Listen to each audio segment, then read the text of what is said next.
Kur'an-ı Kerim'de Allah Teala وَلَا تَرْكَنُوا إِلَى الَّذ۪ينَ ظَلَمُوا فَتَمَسَّكُمُ النَّارِ Zalimlığa mail bolmanglar. Eğer zalimlığa mail bolsanglar dozaq kirib gitsizler deydi Allah Teala. Zalimlığa mail bolsanglar dozaq kirib gitsizler deydi Allah Teala. Zalimlığa mail bolsanglar dozaq kirib gitsizler deydi Allah Teala.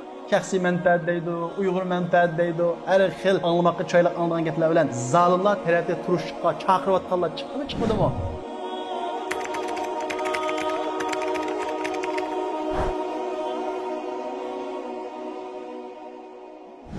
Biz bugün her haftaga o'xshash Allohning yana bir ismini o'rganish orqali Allohga bo'lgan tunishimizni cho'nqurlashtiramiz. Biz ilgirki haftadagi darslarimizda Alloh subhanahu va taolaninki Rahman sifatini o'rgandik. İnsanlarga naqadar shafqat qiladiganligini o'rgandik. Rahim sifatini o'rgandik. Mu'minlarga naqadar shafqat qiladiganligini bildik. G'afur sifatini o'rgandik. Ya'ni inson shunchalik xatolashib, Allohga isyon qilib, gunoh o'tkazib, "Ey Alloh, men tavba qildim" deb qo'lni yig'sa, xuddi onasidan tug'ma shaklda, ya'ni uni qabul qiladiganligidan iborat Allohning mushundoq rahmat sifatlari öğrendik. Biz işengen Allah başka dinlardaki batıl ilahga o'xshamaydi. Masalan, Buddistlarga o'xshash faqat g'azab yo'q, faqat jazosi yo'q. Bundaq ilahimiz bizning ilahimiz. Allah subhanahu va taolaning rahmati oldida keladi. Shafqati oldida keladi. Mag'firati oldida keladi. Fursat beradi, ne'mat beradi. Ammo shunchalik rahmat, shunchalik fursat, shunchalik ne'matlardan foydalanmay, haddini eshirversa, Allohning chegarasini o'tsa, mazlumlarga zulm qilsa, ojizlarni buzaq qilsa, boshqalarning haqqini yeb olsa, yana rahmat qiladigan, yana shafqat qiladigan Alloh emas bizning Allohimiz. Bizning Allohimiz biz bugun o'rganmoqchi bo'lgan sifat orqali deydi-ki, anal qahhar, men qahhar deydi. Mening g'azabim bor deydi. Ya'ni qahharning bir qancha ma'nosi bor. Birinchisi bo'lsa qahr qilguvchi, g'azab qilguvchi degan ma'noda. Kimga g'azab qilguvchi? Biz yuqorida o'tgandek, Alloh subhanahu va taolo bizga nurg'ulg'an ne'matlarni beradi. Shundaqlam qarasak Allohning bor ekanligini, shundaqlam qarasak bizga naqadar yaxshilik qilganligini ko'ralaydigan darajadagi ne'mat ichida yashab turib, ana shu ne'matni tunamagan, hatta Allohni yo'q degan va yoki Alloh ishonsa-mu boshqalarga zulm qilgan zo'migarlarga, zolimlarga Alloh taolo qahr qiladi. Bazı kişiler deydi, Allah nima uchun insonni do'zaxga soldi? Alloh taolo insonlarni do'zaxga solmaydi, haddidan oshgan insondek yashamagan zolimlarni do'zaxga soladi. Alloh subhanahu va taolo Qur'on-i Karimda "Qulillahu xoliqu kulli shay va huval vahidul qahhar." Ey Muhammad, aytqinki, Alloh butun narsalarni yaratquchi. Biz yegan, biz ichgan, biz foydalangan, biz nafaslangan havo, biz dunyoda foydalanayotgan butun narsalarni Alloh yaratdi. Kim uchun yaratdi? Biz uchun yaratdi. Ana shundoq Allohning bergan havosini nafaslanib turib, Allohning butun ne'matidan foydalanib turib, yana Alloh buyurgandek yashamay Allohga isyon qilsa, haddidan oshsa, va huval vahidul qahhar. Alloh yegona va g'azab qilguvchi deydi. Tarix qarab qolgan bo'lsak, biz Allohning qahhar sifatininki, ya'ni g'azab qilguvchi degan sifatininki nurg'ulg'an o'rnaklarini ko'ramiz. Biz ilgirki darsimiz degan Alloh taolo sifatini Qur'onda, hadisda xabar berdi va u sifati Alloh taoloninki Qur'on hadisda kelishi bilan birga ameli bizda kainatda aks etidi degan. Unda bo'lsa Allohning g'azab qilgan, hammani mag'lub qilgan bu sifati nada aks etdi? Qarab qolgan bo'lsak, nurg'un yerda aks etdi. Masalan, Qur'on-i Karimda Alloh taolo nurg'un zolimlarning voqealigini so'zladi. Qur'on-i Karimdagi zolimlarning voqealigi isimizda olsun u faqat tarix emas. U bir oyat, Allohning so'zi. Uningga ishonish bizni musulmon qilsa, inkor qilish, gumon bilan qarash bizni kofir qilib o'tadi. Alloh taolo deydi-ki, mushundaq ish har bir musulmonning beshiga keladi, undan ibrat olish kerak deydi. Şuna tarixshunoslar deydi, tarix takrordan iborat. Tarix takrorlanadi, ammo bizningki ibrat olmasligimiz, undan dars chiqarmasligimiz bu takrorlanmaydi. Ya'ni tarixdagi xatoliklar takrorlanadi, biz undan ibrat olmaymiz, undan keyin chiqish yo'limizni topolmaymiz, to'g'ri yo'lni topolmaymiz. Masalan, Alloh subhanahu va taolo Odam alayhissalomni yaratib, zaminga tushirgandan keyin, bir qancha asr o'tgandan keyin inson ko'paydi. Insonning ko'payishiga ergishib, insonlar o'rtasida har xil fikr chiqishga boshladi. Qarab qolgan bo'lsak, dunyoda bizni lazzatlantiradigan, bizni huzur halovatga tortadigan nurg'ulg'an narsalar bor. Inson mushundaq narsalarga markazlashib, oxirat haqida o'ylanmagan vaqtida, o'zining hayotdagi vazifasi haqida o'ylanmagan vaqtida faqat ko'zi mushu dunyoni ko'radi. Odam alayhisalomdan keyin tunji kelgan payg'ambar qaysi? Nuh alayhissalom. Nuh alayhissalom nima uchun keldi? Odam alayhissalom vafot topgandan keyin kishilar haddidan oshdi. Allohga shirk qo'shishga boshladi. Faqat mushu dunyoga bilan markazlashdi. Ya'ni bir dünya yo'q deb qaradi. Mushu dunyodan bor. Ya'ni butun g'ami mushu dunyodan bo'ldi. Bu bugungi kunimizda ko'pinchimizning ahvoli o'xshab ketdi. Ammo Alloh taolo shu vaqtlar, ey insonlar, men sizlarga shundaq ne'matlarni berib olsam deb qahr qildimi? Yo'q. Dedi-ku, Allohning har vaqt rahmat sifati oldida keladi. Payg'ambar avatdi, rahmat qilib. Nuh alayhissalom avatdi. Nuh alayhissalom u xalqqa Alloh taoloning bor ekanligi, oxiratning bor ekanligi, haddidan oshmasligi, boshqalarga zulm qilmasligi, Alloh qilim ibodat qilish ekanligidan iborat bu tavhid da'vatini davomlashtirdi. 900 yil da'vatini davomlashtirgan bo'lsa-mu, kecha kunduz har xil vositalar bilan Allohga chaqirgan bo'lsa, Allohni tushundirgan degan bo'lsa-mu, lekin u xalq unamadi. Nuh alayhisalomga ishonmadi. "Ma naraka illa basharan mitlana." Sen bizga o'xshash inson, sana bo'lsa eng tön tabiqidagi kishilar agashdi. "Va ma nara alaykum min fadl." Sizlarning bizga hech qanday bir ortiqchiliklar yo'q dedi. Ortiqchilik yo'qmetdi. Batdi, lekin ular ko'ranmadi. Chunki ular ko'ziga dunyo ko'ziniga topqolgan bo'lg'achqa, har bir narsaga dunyo ko'zlan qaradi. Dunyo ko'zlan qaragan bo'lg'achqa Nuh alayhisalomda hech qanday bir ortiqchilik ko'rmadi. Chunki oxiratga ishonmagan odam rasmni yerim ko'radi. Butun ko'rmaydi. Mushu dunyodan iborat ko'radi, oxiratni qo'shab ko'rmaydi. Hisobni mushu dunyo qarta qiladi. Bahoni mushu dunyo qarta qiladi. Qimmat qarashi mushu dunyoni markazlashgan asosda qiladi. Oxiratni hisob qo'shmaydi. Shuning uchun unda hech qanday bir ortiqchilik ko'rmaydi. Masalan, kufr ko'zini bilan qaraydigan bo'lsak, payg'ambarimiz Muhammad alayhisalom bir savodsiz inson.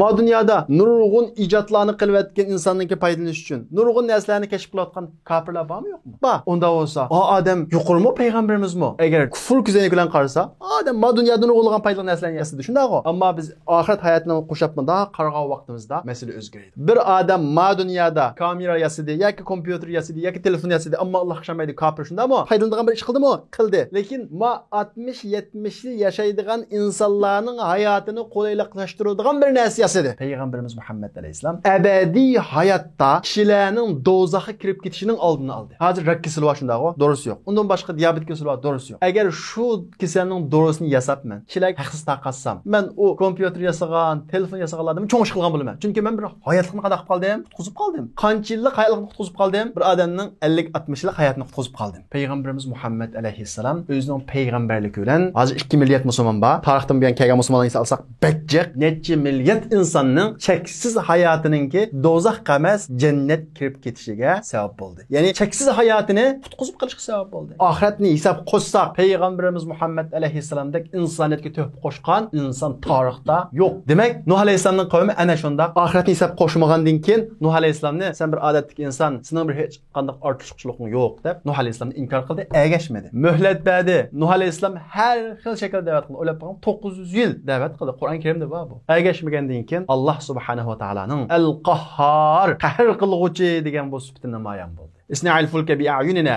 Nuh sen bizning vahiyimiz orqali kimyo sa dedi. Kimyo qilib boshladi. Bu yerda xalq qanday qildi? Masxara qilishga boshladi. Nuh, endi sen nima qilasan? Kimyo sotamsa, qanday qilsa o kimini? Amaliyat o qanday kimitdi? Nijotlik kimisi edi. Yani kafirlar her davrda o'zini qutquzdigan narsani ko'ranmaydi, bilinmaydi, hatto masxara qiladi. Bugun kunimizda musulmonlarning kafirlarninki tushunmaganligi uchun bizni ahmoq ko'rib, masxara qilganligini ko'ramiz. Nuh alayhisalom dedi: "Fa in tasxaru minna fa inna nasxaru minkum kama tasxarun." Sizlar bugun bizni masxara qilsanglar, bizni bugun masxara qilgandek biz sizni masxara qilamiz. Yani qiyomatda kimning haqiqiy masxaraga loyiq ekanligini ko'rsizlar degan mazmunda gaplarni qildi. Masalan, kafirlar ba'zi bir yaxshilik qilayotgan, Alloh yo'lida pul xarjlayotgan bir musulmonni ko'rsa, masxara qilishi mumkin. Ahmoq.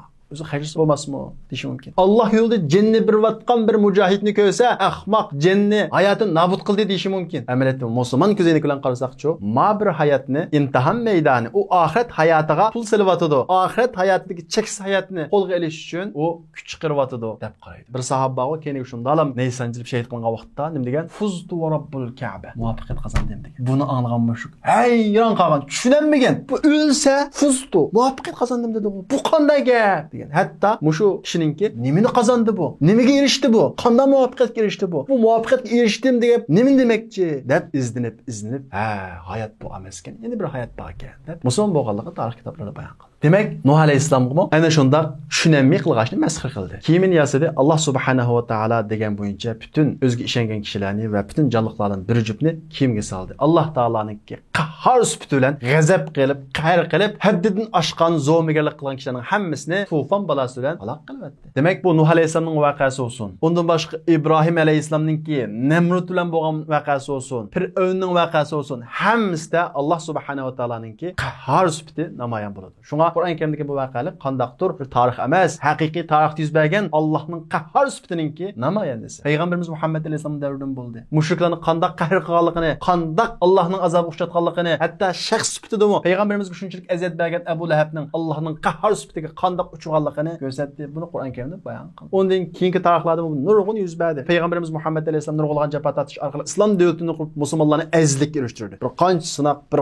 qancha imtihondan keyin islom tarixi ana shu 1400 200 yildan ilgari dunyoga hokim bo'ldi. Islom impressiya deb ataldi. Ammo Allohning siniqi yana tugamadi. Chunki musulmonlar qachoniki dindan yiroqlashgan vaqtida va shundaqla o'ziga tushgan majburiyatni ado qilmagan vaqtida, ya'ni quldan keldigan ishni qilmay, g'ururlik qilgan vaqtida yana xorliqqa mubtalo bo'ldi. Abbosiylar davrida, ilgarki 200 yil davrida tirishqanligi uchun, Allohning dinini chin eslaganligi uchun musulmonlarning oltin davri yaratildiki, dunyoga Ibn Firnasdek, Ibn Sinadek, Farabidek, Kindidek, ana shundaq bugungi kunimizdagi fan texnikaning asosini sog'an olimlarni sundi dunyoga islom. Oxirgi yillarda qanday bo'ldi? Ayshatga berildi. Chunki bir davlat kuchlangan bir qancha asr o'tsa, musulmonlarning bexi chiqqan kishilarning olmish orqali ba'zi pasiq chiqib qoldi ekan. Ayshatga berildi, ojizlashdi. Ana shundaq vaqtda eng oxirida o'z qanday qildi? Mong'ollarga o Abbosiylar xalifasining eng oxirgi xalifasi bo'lgan Musta'sim billarning hammasini o'ldirib, qatlam ibadi Bag'dodda. 40 kun ichida 1.800.000 musulmonlar qirib tashladi. Bag'dodda Baytul Hikmada bir kitobxona bor. Şu davrdagi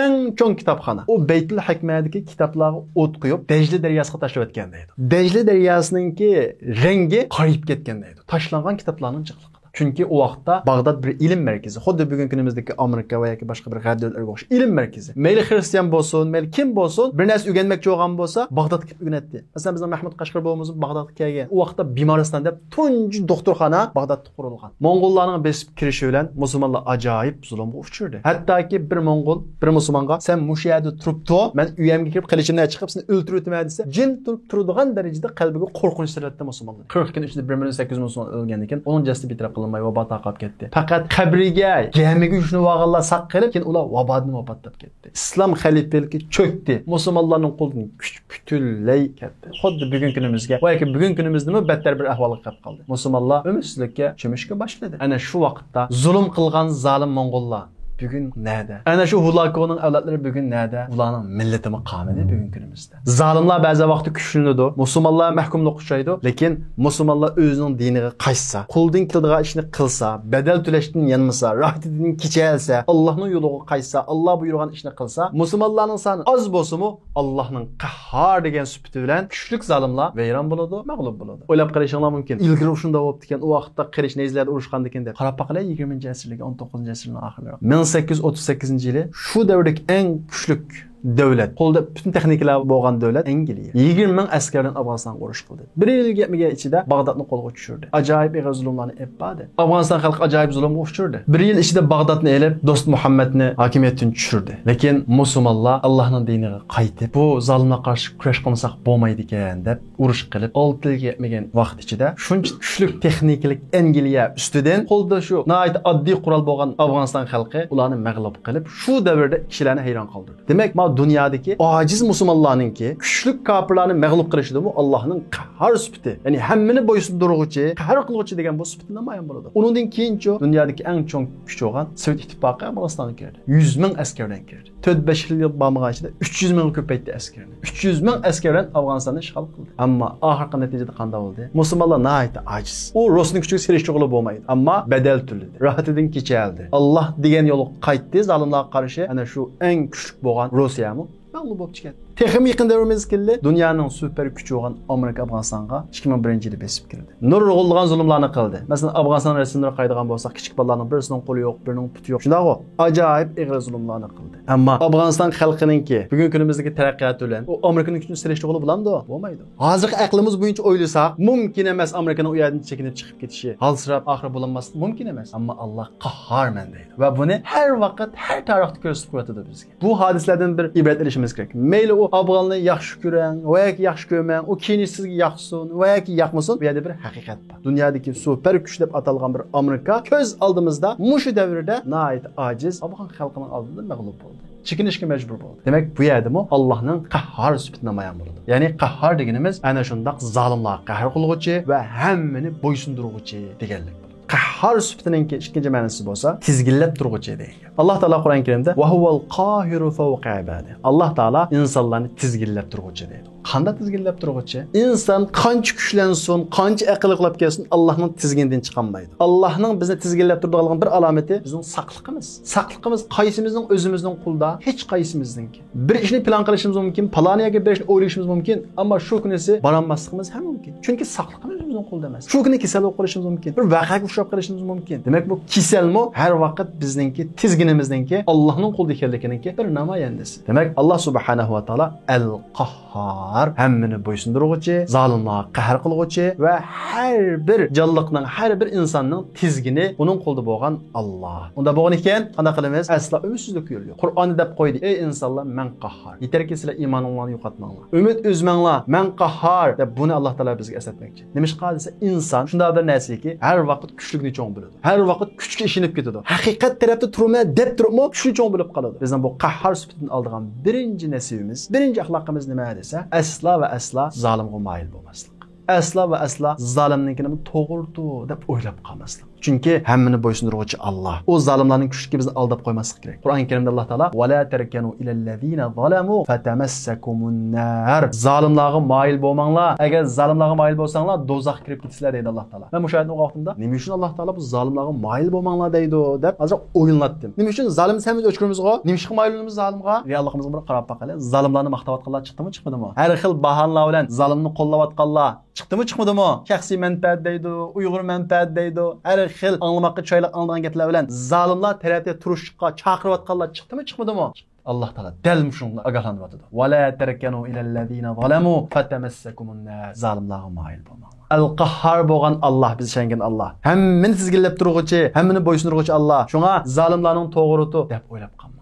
Ya qasdlik bilan yoki bilmasdan ba'zi qarindoshlarimiz bu xatolarga tushyapti. Esimizda bo'lsin, mazlumninki qahhar bo'lgan Robbi bor. Mazlum bilan Allohning o'rtasida hech qanday farq yo'q. Bugungi kunimiz qarab boqadigan bo'lsak, ba'zi qarindoshlarimiz masalalarni xato tushunyapti yoki tushundiryapti. Masalan, hozir G'azadagi musulmonlar bilan Isroiliya tajovuzlar o'rtasida kurash bo'lyapti. Ba'zi qarindoshlarimiz gap qilmasligimiz kerak, betaraf turishimiz kerak deydi. Agar buni siyosat nuqtasidan degan bo'lsa, u bir boshqa gap. Ammo ba'zi qarindoshlarimiz Isroiliya tarafda turishni tashkil qilyapti. Bu yerda nihoyat ochiq bir masala bor. Kim mazlum? Xalqi. İsrail'e kim? 70 yıl oldin İsrail'de bir devlet yok. Xuddi Xitoy bizga qanday tajovuzchi bo'lsa, İsrail Falastinga shunga o'xshash bir tajovuzchi. Hech qanday bir farq yo'q. Ammo ba'zi qarindoshlarimiz bu yerda bir xil safsat o'yin tutadi. Qanday desa, Xi Jinping bilan Abbosning tushgan rasmini chiqaradi. Qaranglar, bular bizga qarshi Xitoyning qash turgan. Shunga biz bularni qash turmaymiz deydi. Amaliyotda hozir urushayotganlar kim? Abbosmi? Dal Abbosmi terrorchi deyotgan haqiqiy mujohidlar, haqiqiy shu zaminning egalari. Nurbekir bizga vakillik qila olamdi? Vakillik qila olmaydi. Nurbekir bilan boshqa birisini rasmini chiqarib lekinde Uyg'urlarga yordam bermaymi? Chunki Uyg'urlar mana bu shunda qalaning qashda turadi desa, bu aqlga uyg'unmi? Uyg'un emas. Shunga bu yerda aqlni qara ko'rsatish bor. Ammo biz aqlimiz bilan har vaqt ayirib muomala qilishimiz kerak. Har vaqt bundan narsalarga aldinib, asla va asla zolimning qashini urinib qolmasligimiz kerak. Agar biz fikriy jihatdan o'sha zolimni qo'llab qolsak, shu ishg'olchini qo'llab qolsak, asla va asla qiyomat kuni haqiqat tarafga qo'ymaymiz. Alloh taolo Qur'on Karimda dedi: "Uhshurul ladina zalamu va azwajahum" deydi. Qiyomat kuni zolimlar va ularning juftliklari birlashib qilinadi deydi. Zolimlar va zolimning juftlari degan kim? Ashulga. Moddiy jihat yordam berganlar zolimlarga. Ma'naviy jihat yordam berganlar xuddi hozir qo'llashga o'xshash. Qiyomat kuni ashlar bilan birga qo'padi. Mana qattiq saqlanishimiz lozim. Masalan, biz haqida ba'zilar gap qilmasa, ya'ni ba'zi o'zi musulmonlar va yoki o'zi musulmon deb atqanlar bizning haqqimiz haqida gap qilmagansa, nihoyat xafalimiz shundaqo. Nima uchun musulmon haqida gap qilmaydi? Nima uchun haqiqat taraf turmaydi deb gap qilamiz? Chunki biz mazlum shundaqo. Endi mushu mantiqi bilan biz nima deb u zolim taraf turamiz? Ajaba biz haqida gap qilmaganlarni saxta musulmon, xoin deb tillaymiz yo'q. Endi boshqa bir mazlum musulmon haqida gap qilmaslikka tashviq qilamiz. Bu qanday insonlik o'ylab baqilib, qanday mantiqi bu? Yakpay mantiqi. Bizga haqida gap qilmaganlar saxta musulmon, saxta odam. Ammo biz boshqalarga kelgan vaqtda gap qilmasligimiz kerak. O'zimizning manfaatini o'ylashimiz kerak. Hozir eng ko'p manfaat dunyoda kimning qashda? Xitoyning qashda. Arab davlatining manfaati Xitoyning qashda. Shuningkin to'g'ri tushunsak bo'ldi, agar manfaat uchun gap qilmasa to'g'ri bo'lsa, manfaat haqiqatga setilmaydi. Shuning uchun haqiqat qarashimizni asla va asla yo'qotib qo'ymasligimiz kerak. Undan boshqa Alloh subhanahu va taoloninki Al-Qahhar sifatidan olgan narsamiz bo'lsa, asla va asla Allohninki yordamidan umid etmaslik. Biz musulmonlar nima uchun g'albiga yashamaymiz bilamsizlar? Biz g'albiga erişidiganligimizga ishonmaymiz. Bir aciz musulmonlar kuchli kofirlar ustini g'alaba qilsa, biz ishonmay gumon bilan qaraymiz. Chunki kallamizga shunda bir narsa singib ketganki, aciz musulmonlar kofirlarga zarba bermaydi degan bu narsa bizning so'ngimiz qadar singib ketganlik. Shuning uchun aciz musulmonlarning bir g'alabasiga ishonmaymiz. Oldirib qo'shilanmaymiz. Alloh taolo Qur'on Karimda qo'ydi. Kam min fi'atin qalila g'alabat fi'atan kathiratan biiznillah. Az musulmon guruhi kuchli kofirlar guruhi ustini g'alaba qildi deb demadimi Qur'on Karimda? Dedi. Nimishqa ishonmaymiz? Oldidan biz bir nusrat erish uchun Allohning bizga musulmonlarga az bo'lsin yordam beradiganlik ishonishimiz kerak. Shuning uchun har bir narsa gumon bilan qaramay, yaxshi gumon bilan qarashimiz kerak. Ammo siyosat nuqtasini zirak olishimiz kerak, o'sha olishimiz kerak. U boshqa bir narsa. Agar buni kofirlar, zolimlar bir hiyla mekr uchun bu shunda qilgan bo'lsa, Alloh ularni shu hiyilasidan bichit qilishi mumkin. Va makaru va makaralloh. To'g'ri. Bu kofirlar hiyla mekr qildi o'shunda. Allohmi hiyla mekr qildi deydi. Hamma ish bu dunyo qonuniyati bo'yicha bo'lmaydi. Qonuniyat ustida qonuniyat bor. Ma dunyoning ustida Alloh va igisi va. Agar hamma ish shu dunyoning qonuniyati bilan bo'lgan bo'lsa, shu cho'ng kuchlarning planligini bo'yicha bo'lgan bo'lsa, tarixdan buyon bir kuch muqim davomlashdi. Ba'zida o'zining plani orqali vayron bo'ldi zolim. Va makaru va makaralloh vallohu xayrul makirin. Ular hiyla mekr qiladi. Allohmi hiyla mekr qiladi. Alloh eng ustisi hiyla mekr qilishlarning deydi. Şuna Allah'ın yardımıga işiniş, mana bu Allah'ın El-Qahhar ismidan aldıgan bir nasibimiz. Şundaqla Allah'ın ki aciz musulmonlar Allah'ın dininde mustahkam turgan vaqtida kuchlik zalimlarning ustidan yordam beradiganligiga ishonish va Allohning yardımidan aslo va aslo umid uzmasligimiz kerak. Alloh subhanahu va taolo hammamizni ana shundaq Allohning yardımiga munosib kishilarning qatoridan qilsin. Alloh subhanahu va taolo bugun kunimizdagi butun musulmonlarning ustiga o't yog'dirayotgan, vatanimizdagi, Qudusdagi, Suriyadagi butun aciz musulmonlarga zulm qilayotgan zolimlarga Alloh subhanahu wa ta'ala şu qahr sübtü bilen, qahhar sübtü bilen Allah Teala qahr qilsin. Allohga. Oxir da'vana alhamdulillahi robbil alamin.